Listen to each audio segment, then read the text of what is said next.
ऐसा नहीं कि किसी वर्ग की आबादी बढ़ने की स्पीड, उनका प्रतिशत ज्यादा हो और कुछ जो मूल निवासी हो उन लोगों की आबादी के स्थिरीकरण में हम लोग जागरूकता के माध्यम से, इन्फोर्समेंट के माध्यम से उसको नियंत्रित करके एक जनसंख्या संतुलन की स्थिति पैदा करें।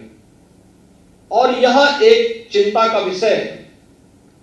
हर एक उत्तर प्रदेश के मुख्यमंत्री योगी आदित्यनाथ के विवादित बयान पर छिड़ा घमासान। मुख्यमंत्री ने अपने बयान में कहा, किसी एक वर्ग की आबादी बढ़ने से दूसरे का संतुलन ना बिगड़े। नमस्कार, स्वागत है आपका इंडिया रिपोर्ट में। मैं हूं आपके साथ सुष्मिता तिवारी। सोमवार को जनसंख्या दिवस के एक समारोह को संबोधित करते हुए योगी आदित्यनाथ ने अपने बयान से एक वर्ग पर निशाना साधते हुए कहा कि ऐसा ना हो कि किसी वर्ग की आबादी बढ़ने की स्पीड प्रतिशत ज्यादा हो और कुछ लोग जो मूल निवासी हैं उन लोगों की आबादी के स्थिरीकरण में लोग जागरूकता एनफोर्समेंट के माध्यम से नियंत्रित करके जनसंख्या संतुलन की स्थिति पैदा करें। उन्होंने कहा कि एक चिंता का विषय है हर उस देश के लिए जहां असंतुलन की स्थिति पैदा होती है। रिलीजियस डेमोग्राफी पर इसका असर पड़ता है और वहां पर एक समय के बाद अव्यवस्था, अराजकता जन्म ले लेती है। वहीं उनके इस बयान के बाद विपक्षी ने निशाना साधने की जनसंख्या नियंत्रण के विषय पर भी उत्तर प्रदेश के मुख्यमंत्री धर्म के आधार पर दो टूक बात करते हैं और धर्म के आधार पर भारत के लोगों को बांटते हैं। विपक्ष का आरोप है कि प्रदेश के मुख्यमंत्री होने के बावजूद भी योगी आदित्यनाथ देश के किसी भी विषय पर धर्म और जाति को महत्व देते हैं। आइए कांग्रेस यूपी प्रवक्ता का ये बयान सुनते हैं। भारतीय जनता पार्टी और उनके मुख्यमंत्री श्री आदित्यनाथ जी जो जनसंख्या नियंत्रण को लेकर बातें कर रहे हैं, कांग्रेस ने आज से 40 साल पहले एक 7 सूत्री कार्यक्रम चलाया था जिसमें जनसंख्या नियंत्रण एक प्रमुख विषय था। उसी का परिणाम है कि आज जनसंख्या की जो वृद्धि दर है वो कम हुई है, लोग जागरूक हुए, समझदार हुए। लेकिन भारतीय जनता पार्टी के नेता हिंदू और मुस्लिम के ध्रुवीकरण में कहते हैं कि हिंदू 4-4 बच्चे पैदा करें। तो भाजपा का किसी भी विषय पर कोई नीति और सोच ईमानदार नहीं है, चाहे वो जनसंख्या नियंत्रण हो, बेरोजगारी हो, अर्थव्यवस्था हो, बदहाल होती प्रदेश और देश की व्यवस्थाएं, सब में इसी वजह से भाजपा के नेता बातें कुछ और करते हैं और जमीनी हकीकत बिल्कुल उलट होती है। हम चाहते हैं कि जनसंख्या नियंत्रण हो, कांग्रेस पार्टी चाहती है, लेकिन उत्तर प्रदेश के मुख्यमंत्री जनसंख्या दिवस पर तो याद कर लेते हैं, बातें कर देते हैं, लेकिन जमीनी तौर पे ठोस तौर से वो कुछ भी नहीं कर पाते। ये फर्क है।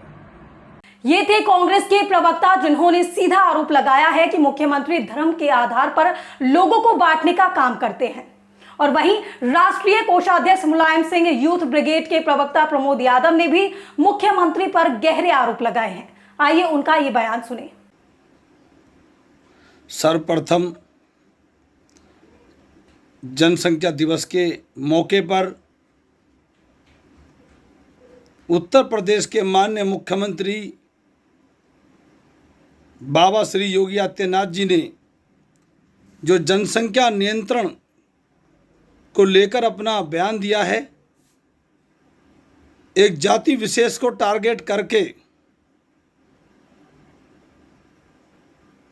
उनका ये बयान है कि उत्तर प्रदेश और भारत के अंदर एक जाति की जनसंख्या ज़्यादा बढ़ रही है और अन्य जातियों की जनसंख्या बहुत कम बढ़ रही है। तो ये गैर जिम्मेदार बयान माननीय मुख्यमंत्री जी ने दिया है, जो एक संवैधानिक पोस्ट पर बैठे हुए हैं। लोकतंत्र के इस मंदिर के द्वारा जो ताकत उनको मिली है, उन्हें किसी जाति विशेष पर उंगली उठाने का अधिकार नहीं है। मैं पूछना चाहता हूं माननीय मुख्यमंत्री जी से और भाजपा के समस्त ज़्यादातर बड़े शीर्ष नेताओं से कि आप जनसंख्या क्यों नहीं बढ़ा रहे? क्या आपने से किसी ने मना किया है? बाबा जी ने शादी नहीं करी, माननीय प्रधानमंत्री जी ने शादी करी तो भाभी जी छोड़ कर चली गई,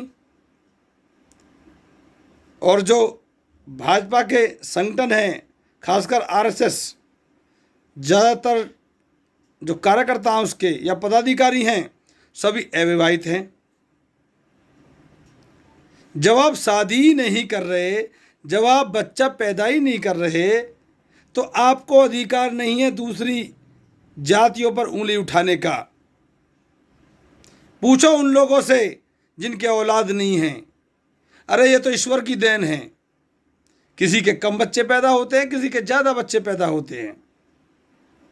एक माँ किस तरह एक छोटे बच्चे को पालती है, उसका लालन पोषण करती है, उस माँ से पूछो उस बच्चे को किस तरह वो जवान बनाती है 25 साल का। भाजपा की सोच देश को बांटने वाली सोच है। उत्तर प्रदेश के माननीय मुख्यमंत्री जी ने उन समस्त माताओं का अपमान किया है जिनके बेटे और बेटियां हैं, उन माता बहनों का अपमान किया है जिनके एक से अधिक बच्चे हैं। 9 महीने बच्चा गर्भ में रहता। फिलहाल इस वीडियो में मेरे साथ बस इतना ही। आगे की और तमाम अपडेट्स और खबरों से जुड़े रहने के लिए बने रहे मेरे साथ और देखते रहे इंडिया रिपोर्ट।